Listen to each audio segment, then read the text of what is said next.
What inspired me to take up martial arts? Self-defense or movies?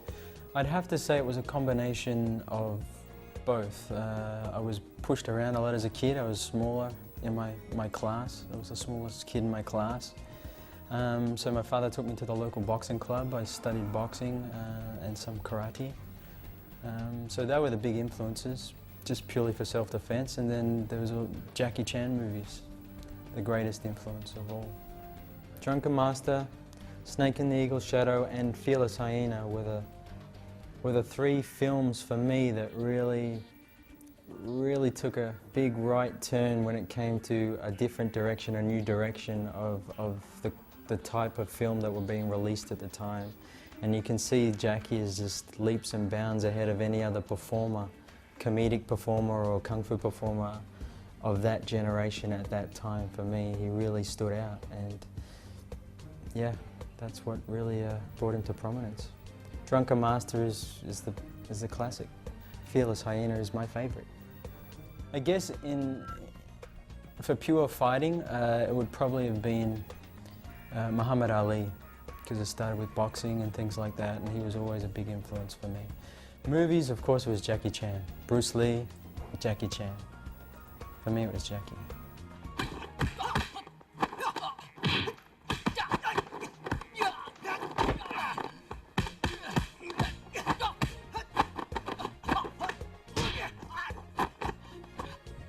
I started boxing and martial arts around the age of 10, and I got into gymnastics a little bit later, probably about 13, 14.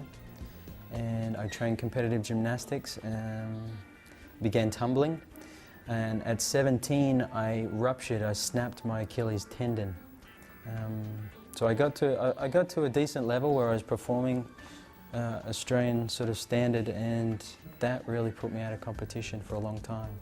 So I went back to martial arts, and I had that gymnastic base, and I began putting combinations together and using martial arts and gymnastics then, probably year 18. I've studied a few styles. I've studied Japanese karate, some judo, aikido, Chinese wushu, boxing. For me, a combination of all of those things, especially if you're making movies, is really important. A lot of guys who are trained in wushu have trouble reacting in certain ways, and as opposed to somebody who's trained in taekwondo who can't necessarily do the acrobatic moves that a wushu trained performer can. So if you've got this combination or a combination of skills, you're much better prepared for making movies. I had graduated from university, or I just started studying at university, and I received a scholarship to go study in China. For me, that was a planned effort because I wanted to study the martial arts, and doing it through university through a scholarship was one way to excel in my language and also get the opportunity to go study martial arts there. So, while I was in Shanghai, I got my first opportunity to perform on a feature film. Drunken Master 3 was my first experience in Hong Kong Chinese feature film. My main discipline at the time was wushu. So in wushu you have what's called the Liang, and Liang is like pre-arranged fight routines, then very similar to what you might do on a movie set. So for me the transition wasn't too hard because I was familiar with Liang and some wushu, and I'd been watching Jackie for years, so I was prepped and ready to go for filmmaking. I have training routines. When I was living in China, I would train wushu 6 hours a day, 3 hours in the morning, 3 hours in the afternoon. When I'm not working projects, I try to find places and study with martial artists and acrobatic performers all around the world. So my training varies according to what I want to learn. Soon, for example, I'll travel to Beijing to study at the National Circus Institute. I'll be studying acrobatic pole routines. Before that, I was in San Jose studying some acrobatic kicking techniques for some guys down in San Jose known as loop kicks. So yeah, it varies.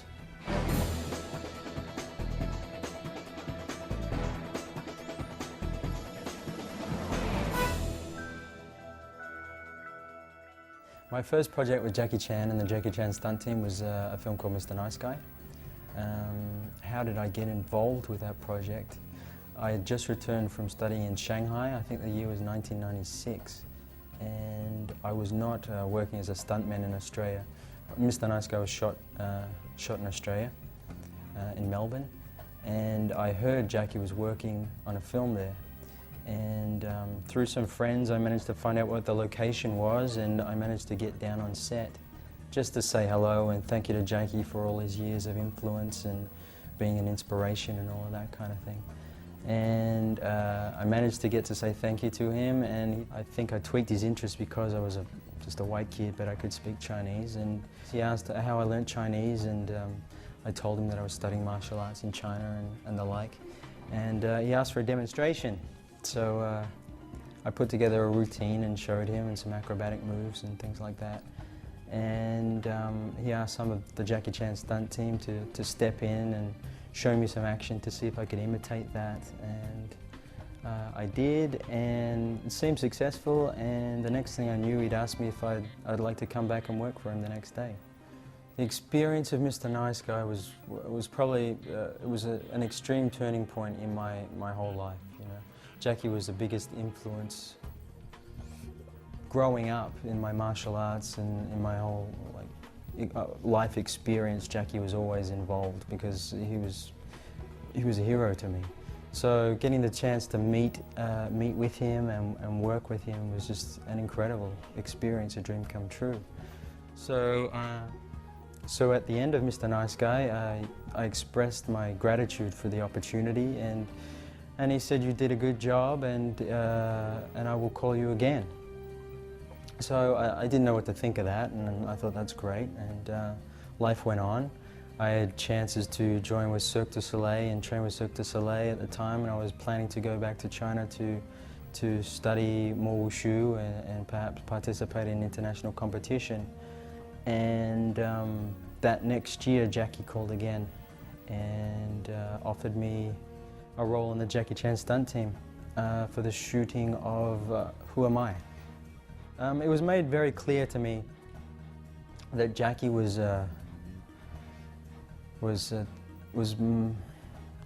really, I guess it was an experiment on his part to allow a white person or a foreigner into his little entourage, the Jackie Chan stunt team, because previously they'd all been Hong Kong-based stunt performers, Chinese stunt performers, and this was the first time that he was engaging a short little white guy from Australia. So for me it was an incredible experience, and it was very clear that I was on maybe what you call probation as a member of the Jackie Chan stunt team.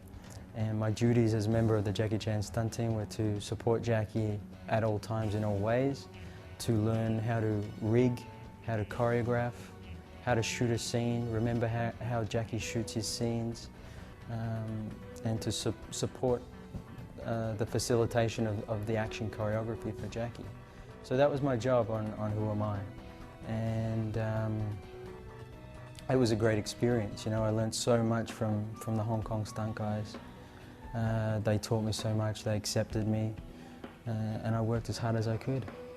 Being a part of the Jackie Chan stunt team, your job is to help Jackie get the scene done. So in some cases we might be using another stunt performer or a martial arts expert who's fighting with Jackie, and in some cases they simply can't pick up Jackie's timing and rhythm. And for us, that's all we do 24/7, is we learn how to be with Jackie, how to move with Jackie. So we're very familiar with his timing, his tempo, his rhythm, his requirements. So sometimes even we have some great, fantastic martial arts experts. We have to double them sometimes because they can't catch Jackie's tempo, and sometimes they can't perform the stunts that's required for the scene. So yeah, it happens a lot. It happens almost all the time. And in Who Am I was chosen to double Ron Smurenberg for some kicking scene.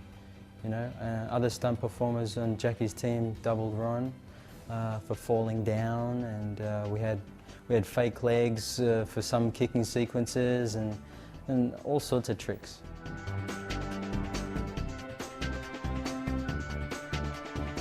Jackie Chan's stunt team, the meaning in Chinese, I'll use Mandarin, is Cheng Jia Ban. Cheng Jia Ban is referring to Cheng Long, which is Jackie's name. Jia Ban is literally, maybe you could say, family unit or family group. So it's the Jackie Chan family, basically, is the Jackie Chan stunt team. Jackie treats all of us, all the stunt members, as part of his family. We travel with him, we eat with him. He treats us so well. He's big brother. He's Daige to us. Nicky Lee, Li Tongji, is the stunt coordinator for the Jackie Chan stunt team. He facilitates the stunt members and helps Jackie. He's the key member in wrangling a stunt team to help Jackie do the action and perform the stunts and rig the stunts. He invited me to work on Jackie Chan My Stunts, and initially it was as part of the Jackie Chan stunt team and to do some background stunts and some acrobatic things. And I think it was Jackie who had the idea to use Cheng Jia Ban, to use the Jackie Chan stunt team for one segment to put together a fight using only the Jackie Chan stunt team. And they'd shot a certain amount, and I think it was Xavier Lee, the director of the project, felt that there was not enough footage and asked for another scene to be shot. And so Nicky and Jackie decided that they would put me into a fight situation with the rest of the Jackie Chan stunt team, and that's the result.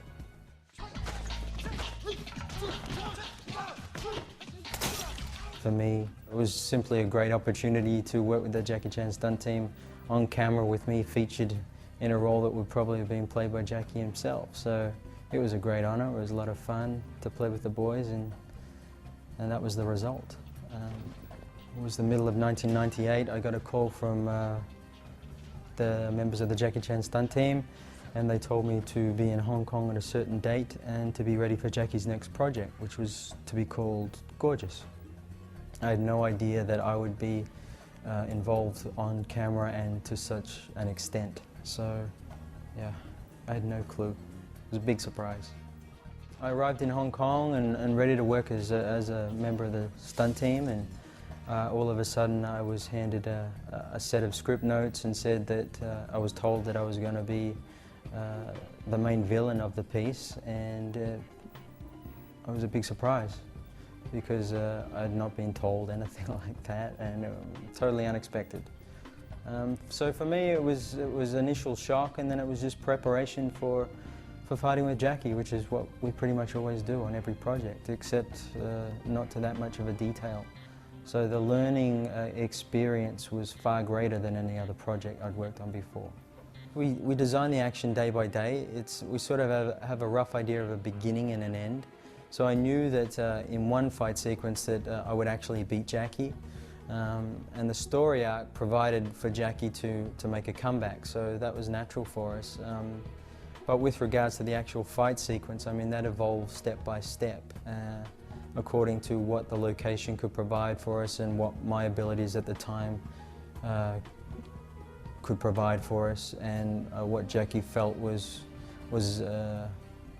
progressive for the story, being that Jackie was initially an unfit, sort of retired ex-martial artist who is now a businessman, who was confronted by a young, fit, sort of boxing champion, and what he had to do to regain his fitness and be able to compete with an opponent like that. As a member of Jackie's team, we all put in some ideas regarding a scene. Jackie will have the initial idea and say he needs to embellish on that. We'll all put in some ideas.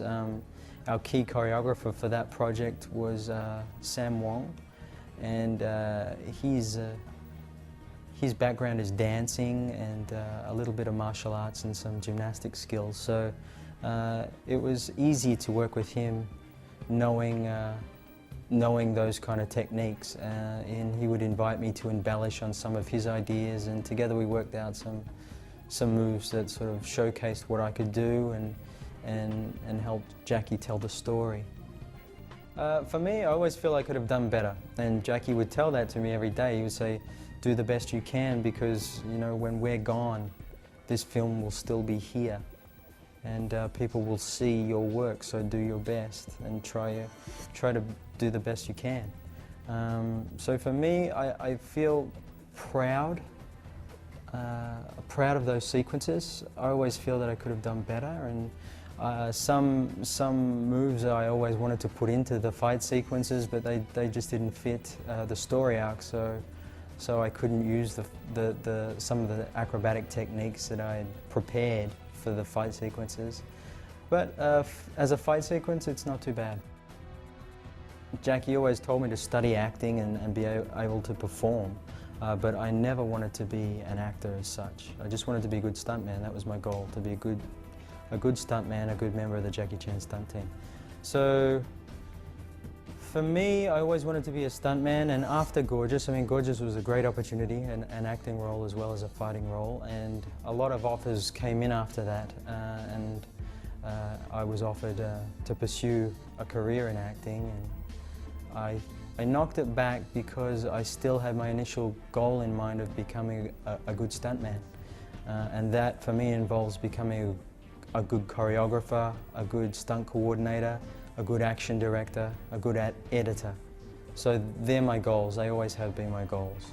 I felt that I needed to sort of pursue a career maybe more towards Hollywood. I felt that I needed to learn more and experience more, maybe outside of Jackie's group.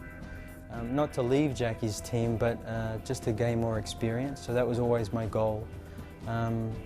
So I contacted many of the people in the industry and let them know that I was interested to work as a choreographer outside of Jackie's projects. And Conrad Parmesano, who was stunt coordinator, American stunt coordinator for Rush Hour 2, was prepping the live-action version of Peter Pan in Australia, and he realized he needed some kind of fight choreographer and coordinator, and got me involved in it. And initially it was a project designed for me to be prepped in about 2 or 3 weeks. I ended up staying and working on that project for a period of about 8 months. It was a big project, massive undertaking, a great learning experience for me. As you can imagine, there was a lot of wire work and wire rigs and flying rigs involved in the production of Peter Pan. And Conrad Parmesano was interested to explore sort of Hong Kong methods of flying and sort of embellish and sort of westernize some of the look of those films and put them in a Peter Pan kind of format, you know. For me, we had access to a lot of state-of-the-art flying rigs, computer-controlled flying rigs, and rigs that have been developed on feature films like The Matrix. We had access to all of these rigs throughout the shoot, but we ended up using most of the time traditional wire techniques as I had learned with Jackie in Hong Kong. So for me, it was a great challenge to sort of educate Western stunt riggers and stunt performers as to the method and feeling of riding a wire the Hong Kong way. And that involves lots of wire wraps and spinning and what we call crotch wraps, which is wrapping a wire around your body this way with a lot of protection, of course, which is very familiar to Hong Kong stunt performers, but not so familiar to Western stunt performers. So it was a big education. It was my job in a big regard to educate the Australian stunt performers that I was working with in how to use wire in the Hong Kong style of wire work. Just wrapping on Peter Pan, and I received a call from Shanghai Night's second unit director, E.J. Forster, who was just starting on a big project, a big science fiction action adventure with Vin Diesel called The Chronicles of Riddick, and he had found a place where he might be able to provide some kind of action using Hong Kong style sort of fighting. and he felt that I was right for the job, so he gave me a call. He heard I had just finished on Peter Pan and that I was available, and I was called in right away to start on that project 2 weeks before production began. Matrix, for example, the fight sequences were choreographed by Yu Mo-ping, Hong Kong stunt coordinator and choreographer, and he demanded before production even began that time be spent, a good, I think 6 months, from what I believe, was spent preparing the actors and even the DP and the directors, preparing them for the kind of action that Hong Kong style is used to.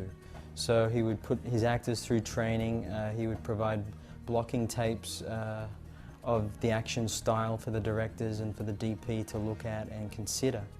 And this is for me, it's a really essential method of using Hong Kong style in Hollywood films, is to take this time to prepare, because from my experience, Hollywood directors don't have this kind of experience in making these edits for action scenes the way Hong Kong directors have this experience. Hong Kong action directors provide this kind of a job. So for me, I'm almost like an action director. I provide video footage, blocking tapes and rehearsal footage for my directors for them to look at and to consider. I provide training for the actors and action design. So yeah, a good team is essential.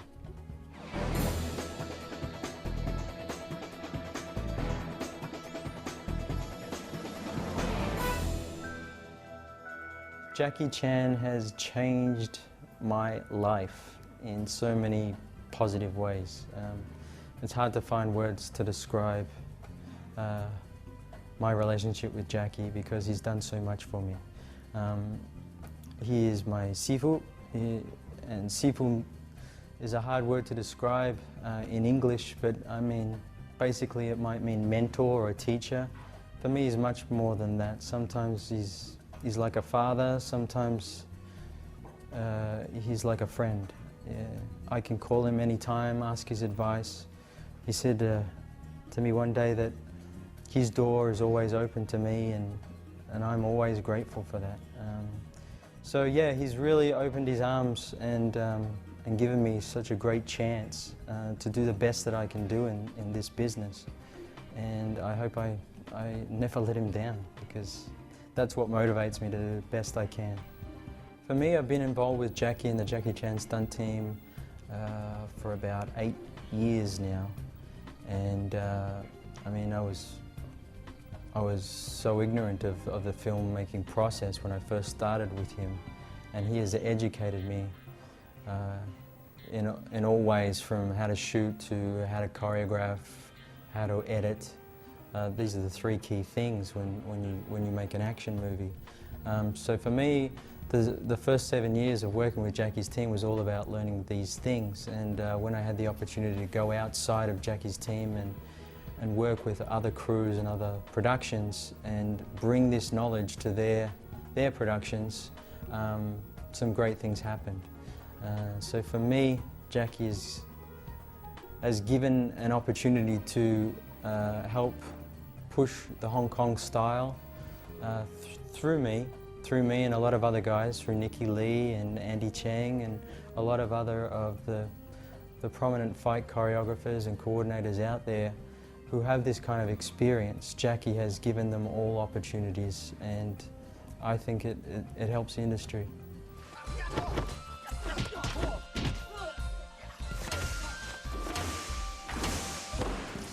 For me, the most important thing is to have a good attitude, be humble in this business, and train hard. Try and put skills together that are unique and that allow you to be flexible. Train in acrobatics, train in all different types of kicking and there's many different types of martial arts. Study film, study editing. These are so very important. Study how to rig, get a rigging certificate. As much as you can do for yourself will give you the base to be the best performer you can be, and just wait for the opportunity. That's the tough part, is waiting for that opportunity to come by, and just be prepared when it does. I have a basic plan, and that's from 20 to 30 or mid-30s is to be a great stunt performer and performer. From 30 onwards, I want to be a good stunt coordinator. 30 to 40, I want to be a good stunt coordinator. I want to be the best I can be. And from then on, I hope to be able to get into action directing. This is my basic plan. So I always do my best. Train hard, stay fit, keep learning.